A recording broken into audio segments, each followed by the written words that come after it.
19 మంది హైకోర్టు జడ్జిల ఫోన్లు ట్యాపింగ్. ఒక సుప్రీంకోర్టు జడ్జి ఫోన్ను కూడా ట్యాప్ చేశారు.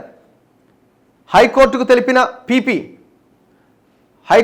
హైకోర్టుకి పబ్లిక్ ప్రాసిక్యూటర్ గవర్నమెంట్ వైపు నుంచి హైకోర్టుకు తెలిపిండట. ఏమని? 19 మంది హైకోర్టు జడ్జిల ఫోన్లు ట్యాప్ చేసిరట. ఎవరి హయాంలో? కేసీఆర్ హయాంలో. కేసీఆర్ ఆధ్వర్యంలో జరిగిన ట్యాపింగ్ ఇది. ప్రభాకర్ రావు అని తోడు చేసిన ట్యాపింగ్లో 19 మంది హైకోర్టు జడ్జిలు ఉన్నారట. వాళ్ళ ఫోన్లు. నాట్ ఓన్లీ హైకోర్టు జడ్జి, ఒక సుప్రీంకోర్టు జడ్జి ఫోన్ కూడా ట్యాప్ చేసిరట. అసలు ఇది దేశవ్యాప్తంగా ఎంత పెద్ద ఇష్యూ ఇది. ప్రపంచాన్ని ఇచ్చేసే ఇష్యూ ఇది. Private news channel MD Shravan Kumar Rao bail పైన ధర్మాసనం విచారణ. ఈ శ్రవణ్ కుమార్ రావు ఎవరంటే కేసీఆర్ కులమే అయినది కూడా. ఈయన ఐ న్యూస్ అనే ఛానల్కి ఎండి. ప్రభాకర్ రావుతో పాటు ఈయన కూడా అమెరికాలోనే ఉన్నాడు. ఆడ ఉండి నడిపిస్తున్నారు కథ అంతా. కేసులో ఉన్న తీవ్రత దృష్ట్యా అతనికి బెయిల్ ఇవ్వొద్దని కోరిన ప్రభుత్వ న్యాయవాది తాను జర్నలిస్ట్నని పోలీసులు పెట్టిన సెక్షన్లు తనకు వర్తించవన్న శ్రవణ్ కుమార్ బెయిల్ పైన తీర్పు రిజర్వ్. రాధాకిషన్ రావు ముందస్తు బెయిల్ పిటిషన్.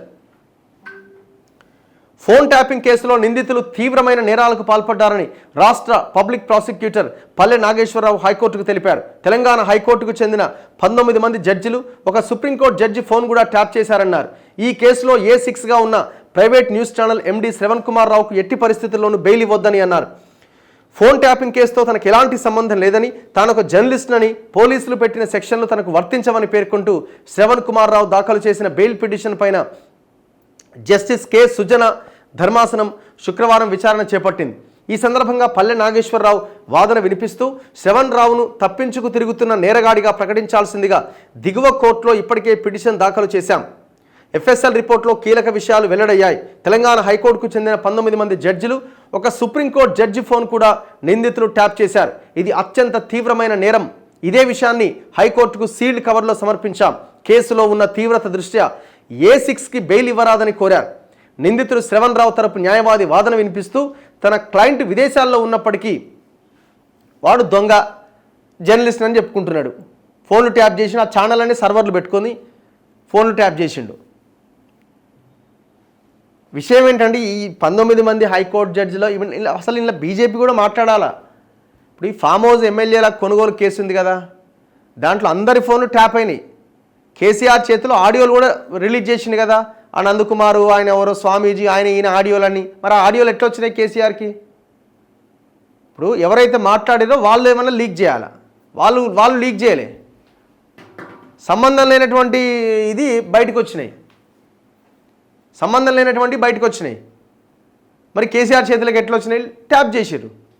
అదే సమయంలో అదే కేసులో ఏసీబీకి సంబంధించిన జడ్జిల వాళ్ళు ఆ కేసులో విచారణ సమయంలో ఎవరైతే జడ్జిలు ఉన్నారో వాళ్ళ ఫోన్ కూడా ట్యాప్ చేసిన ఆరోపణలు ఉన్నాయి.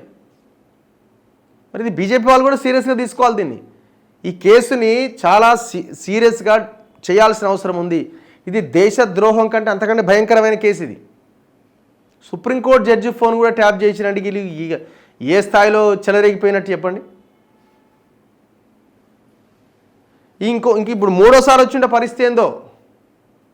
మొత్తం అంతా సుప్రీంకోర్టుని, హైకోర్టులని అన్నిటినీ వెనకాల కట్టేసుకునేటోడేమో మరిగా. ఇక విచ్చలవిడి అయిపోయేదేమో ఈ ఫోన్ ట్యాపింగ్ అన్నది. ఈయన అరెస్ట్ కావడానికట ఇంకా టైం ఉందట, ఇంకా టైం లేదని ఆయన రేవంత్ రెడ్డి చెప్తున్నాడు. నా రేవంత్ రెడ్డి మాట్లాడు, నా బీజేపీ మాట్లాడదు. వీళ్ళకి ఎప్పుడైతే పంపకాల్లో సరైన దిశగా పంపకాలు ముందుకెళ్తాయో ఏ ఇబ్బంది లేదు. మనకు రావాల్సింది మనకు వస్తుంది కదా, చలో నడవని.